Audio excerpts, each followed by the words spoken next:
Hello, नमस्कार friends. आप सभी का स्वागत है आपके अपने YouTube channel M with career maker पर। आज हम आप लोगों के लिए लेकर आए हैं संविधान, विज्ञान और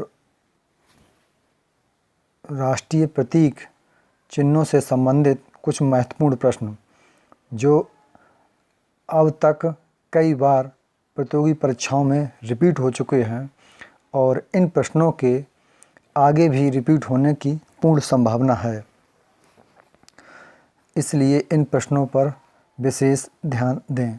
तो चलिए शुरू करते हैं। शुरू करने से पहले एक छोटी सी गुजारिश है, हमारे चैनल पर जो लोग नए आए हैं वो हमारे चैनल को कृपया लाइक, सब्सक्राइब एंड शेयर अवश्य करें ताकि आगे ही ऐसे वीडियो के नोटिफिकेशन आप तक पहुंच सके। तो चलिए शुरू करते हैं। जो हमारा पहला क्वेश्चन नंबर है वो है, भारत के राष्ट्रीय ध्वज तिरंगा में बने नीले चक्र में कितनी तीलियां होती हैं। हमारा जो राष्ट्रीय ध्वज तिरंगा है उसमें एक बीच में चक्र बना हुआ है नीला।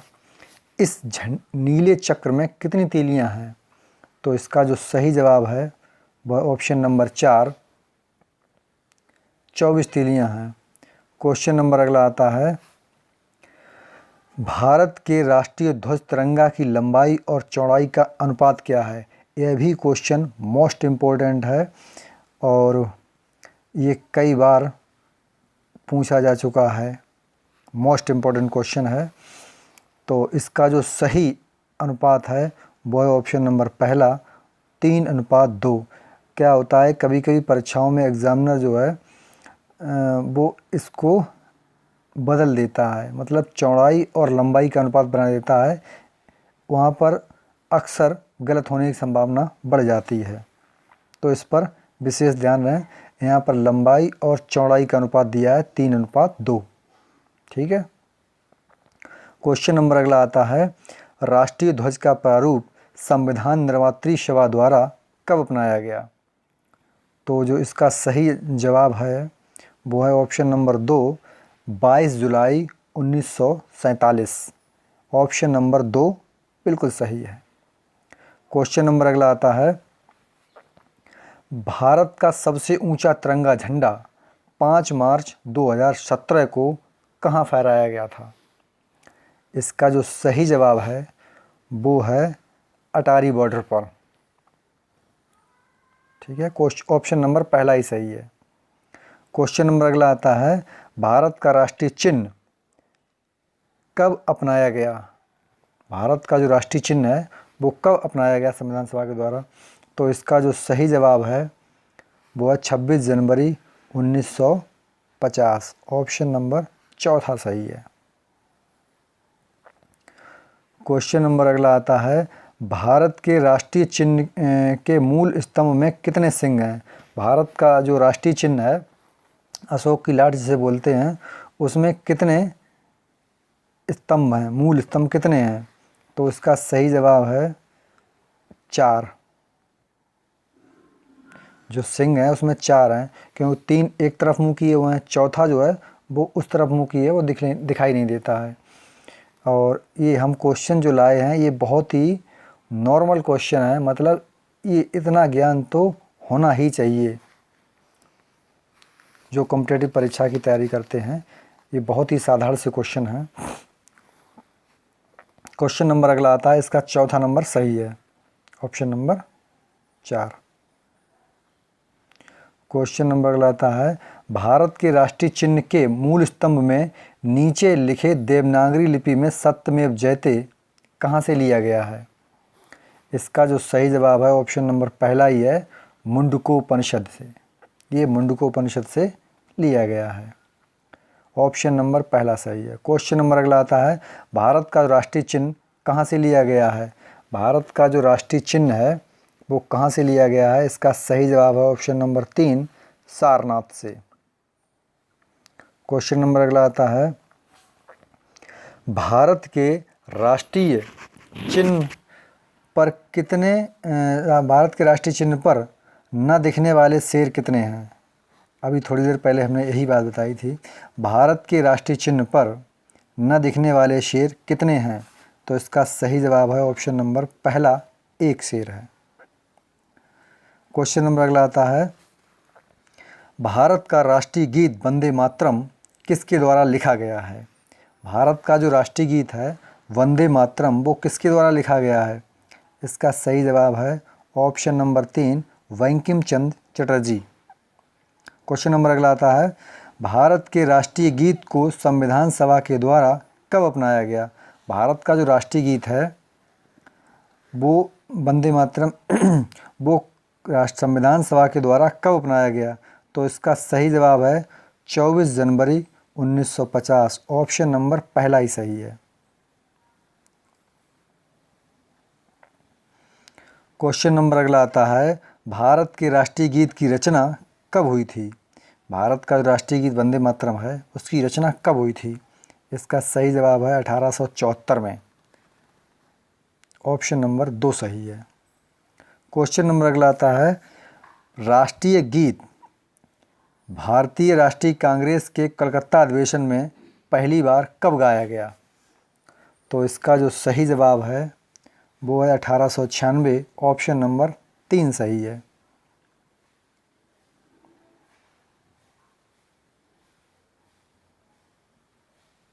क्वेश्चन नंबर अगला आता है, राष्ट्रीय गीत को गाने का समय कितना है? जो हमारा राष्ट्रीय गीत वंदे मातरम है इसको गाने के लिए कितना समय निर्धारित किया गया है? तो इसका सही जवाब है ऑप्शन नंबर पहला, या यूँ कह लें 1 मिनट 5 सेकंड या 65 सेकंड, एक ही बात है। ऑप्शन नंबर पहला सही है।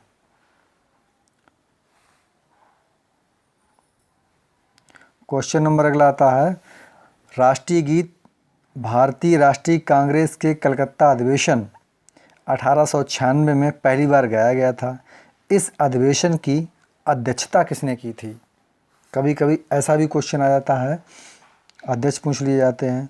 तो इसका सही जवाब है ऑप्शन नंबर 3, रहीमतुल्लाह सयानी ने की थी इसकी अध्यक्षता। क्वेश्चन नंबर अगला आता है, भारत का राष्ट्रीय गान जनगण मनगढ़ किसके द्वारा रचित है? ये सीधा सीधा रविंद्रनाथ टैगोर ने से रचा है।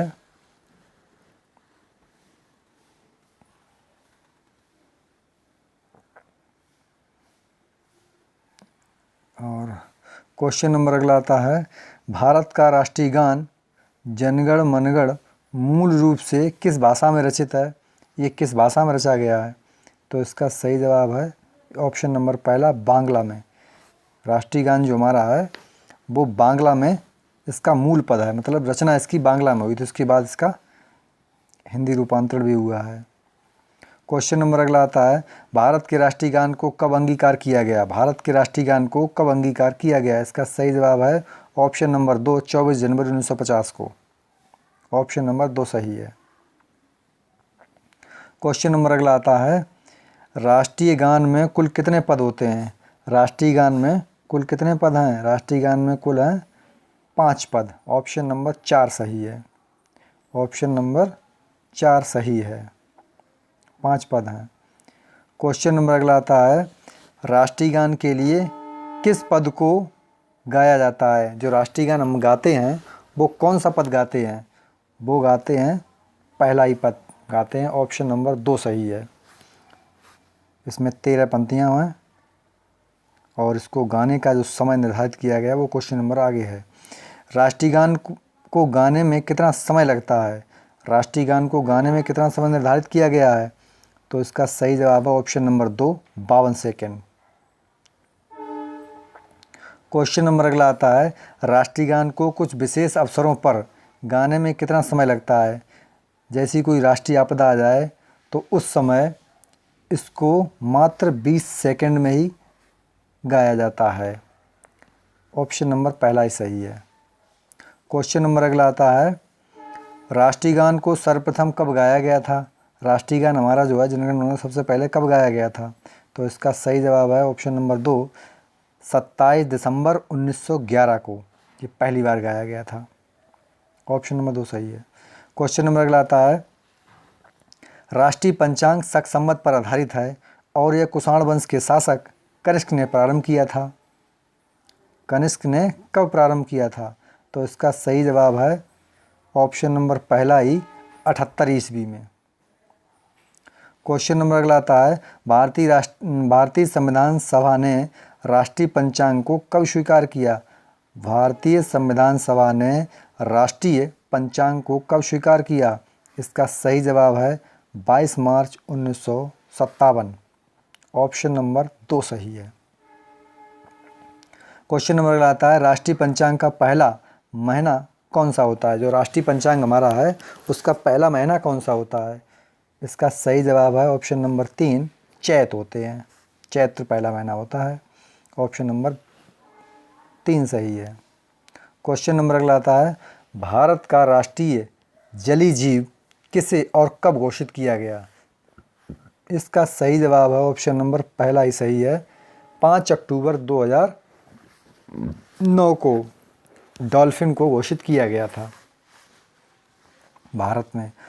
इसीलिए प्रत्येक वर्ष 5 अक्टूबर को डॉल्फिन दिवस के रूप में मनाया जाता है। क्वेश्चन नंबर अगला आता है, भारत का राष्ट्रीय विरासत पशु किसे और कब घोषित किया गया है? इसका भी सही जवाब क्या है? इसका सही जवाब है 22 अक्टूबर 2010। 22 अक्टूबर 2010 जो है ये वाला है दूसरा, ऑप्शन नंबर दूसरा। 22 अक्टूबर 2010 हाथी को राष्ट्रीय विरासत पशु किसे घोषित किया गया है? हाथी को 22 अक्टूबर 2010 को। ऑप्शन नंबर 2 सही है। क्वेश्चन नंबर अगला है, एड्रियाटिक की रानी किसका उपनाम है? एड्रियाटिक की रानी किसका उपनाम है? इसका सही जवाब है पहला ही, वेशिन इटली को कहते हैं।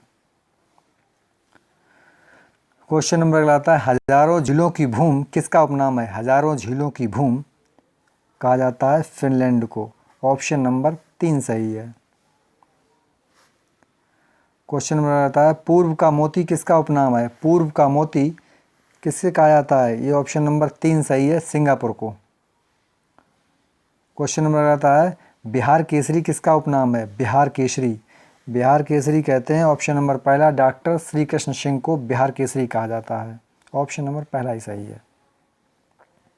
क्वेश्चन नंबर अगला आता है, जननायक किसे कहा जाता है? जननायक, जननायक कहते हैं कर्पूरी ठाकुर को। ऑप्शन नंबर तीसरा सही है। क्वेश्चन नंबर अगला आता है, आंध्र केसरी किसे कहा जाता है? आंध्र केसरी, इसका सही जवाब है टी प्रकाशम। ऑप्शन नंबर पहला सही है। क्वेश्चन नंबर अगला आता है, महिलाओं को मताधिकार का अधिकार कब मिला था? इसका सही जवाब है तीसरा, ऑप्शन नंबर 3 सही है, 1926 में। क्वेश्चन नंबर अगला आता है, सिगरेट लाइटर में किस गैस का उपयोग होता है? सिगरेट लाइटर में किस गैस का उपयोग होता है? इसका जो सही जवाब है वो है ब्यूटेन। ऑप्शन नंबर 2 सही है। क्वेश्चन नंबर अगला आता है, सबसे उच्च कोटि का कोयला कौन सा होता है? सबसे उच्च कोटि का कोयला कौन सा होता है? इसका सही जवाब है एंथ्रासाइट। इसमें 85% से भी अधिक कार्बन होता है, इसलिए ये सबसे उच्च कोटि का कोयला माना जाता है। ऑप्शन नंबर पहला सही है। क्वेश्चन नंबर अगला आता है, सफ़ेद सोना किसे कहा जाता है? सफ़ेद सोना कहते हैं प्लेटिनम को। ऑप्शन नंबर 2 सही है। क्वेश्चन नंबर अगला आता है, कृत्रिम वर्षा कराने में किसका प्रयोग किया जाता है? कृत्रिम वर्षा कराने में किसका प्रयोग किया जाता है? इसका सही जवाब है ऑप्शन नंबर 4, सिल्वर आयोडाइड को। क्वेश्चन नंबर अगला आता है, आमाशय से निकलने वाले जठर रस में कौन कौन से एंजाइम पाए जाते हैं? आमाशय से जो जठर रस निकलता है हमारे आमाशय से, उसमें कौन कौन से एंजाइम पाए जाते हैं? तो उसमें पेप्सिन और रेनिन, ये दोनों ही एंजाइम पाए जाते हैं। इसका इसलिए सही आंसर है ऑप्शन नंबर 4 सही है, क्योंकि पहला और दूसरा दोनों एंजाइम पाए जाते हैं। ऑप्शन नंबर 4 सही है। क्वेश्चन नंबर अगला आता है, मंड स्टार्च को घुलनशील शर्करा में, यहाँ पर दोस्तों थोड़ा सा मिस्टेक हो गया है। मंड स्टार्च को घुलनशील शर्करा में कौन परिवर्तित करता है? इसका सही जवाब है ऑप्शन नंबर पहला, एमाइलेज। क्वेश्चन नंबर अगला आता है, हमारे शरीर की सबसे बड़ी ग्रंथि का वजन कितना होता है? हमारे शरीर की जो सबसे बड़ी ग्रंथि होती है उसका वजन होता है, ऑप्शन नंबर 2 सही है, 1.5 से 2 किलोग्राम होता है। क्वेश्चन नंबर अगला आता है, मानव का हृदय कितने कोष्ठकीय होता है? मानव का हृदय कितने कोष्ठीय होता है? इसका सही जवाब है ऑप्शन नंबर 3, 4 कोष्ठीय होता है। क्वेश्चन नंबर आता है, शरीर से हृदय की ओर रक्त ले जाने वाली रक्त वाहिनी को कहते हैं? वो सिरा कहलाती है। और सिराओं में अशुद्ध रक्त बहता है, लेकिन एक पल्मोनरी शिरा होता है उसमें शुद्ध रक्त बहता है।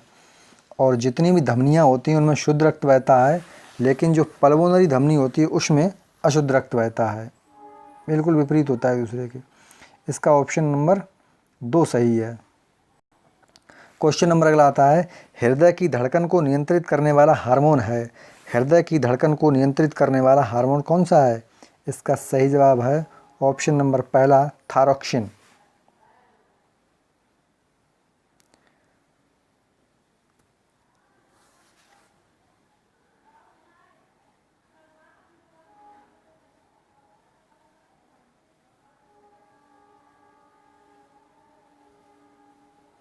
क्वेश्चन नंबर अगला आता है, कौन सा प्रोटीन रक्त का थक्का बनाने में मदद करता है? कौन सा प्रोटीन रक्त का थक्का बनाने में मदद करता है? इसका सही जवाब है फाइब्रिनोजेन, ऑप्शन नंबर पहला ही सही है। क्वेश्चन नंबर अगला आता है, भारतीय संविधान में कुल कितने भाग होते हैं? इसका ऑप्शन नंबर 4 सही है, 22 भाग होते हैं। मूल कर्तव्य का वर्णन संविधान के किस भाग में है? मूल कर्तव्य का जो वर्णन है संविधान के भाग 4 का में है, ऑप्शन नंबर पहला सही है। क्वेश्चन नंबर अगला आता है, किस संविधान संशोधन में भूतपूर्व नरेशों के विशेषाधिकारों को समाप्त कर दिया गया? इसका सही जवाब है 26वां, ऑप्शन नंबर 3 सही है। क्वेश्चन नंबर अगला आता है, सिक्किम को किस संविधान संशोधन के द्वारा भारतीय संघ के 22वें राज्य के रूप में अपनाया गया? इसका सही जवाब है 36वां संविधान संशोधन। क्वेश्चन नंबर अगला आता है, दूसरी सबसे ज़्यादा लोकसभा सीटें कितनी हैं? दूसरी लोकसभा सीटें जो हैं वो किस राज्य की हैं? तो इसका सही जवाब है ऑप्शन नंबर 3, 48 हैं, और ये महाराष्ट्र की सीटें हैं लोकसभा। ठीक है। क्वेश्चन नंबर आता है, तमिलनाडु में राज्यसभा सदस्यों की संख्या कितनी है? तमिलनाडु में राज्यसभा सदस्यों की संख्या कितनी है? इसका सही जवाब है ऑप्शन नंबर 2, 18। क्वेश्चन नंबर अगला आता है, भारतीय संविधान के किस अनुच्छेद के तहत प्रधानमंत्री की नियुक्ति राष्ट्रपति करता है? इसका सही जवाब है ऑप्शन नंबर 3, अनुच्छेद 75 में ये वर्णित है। इसी के साथ नमस्कार।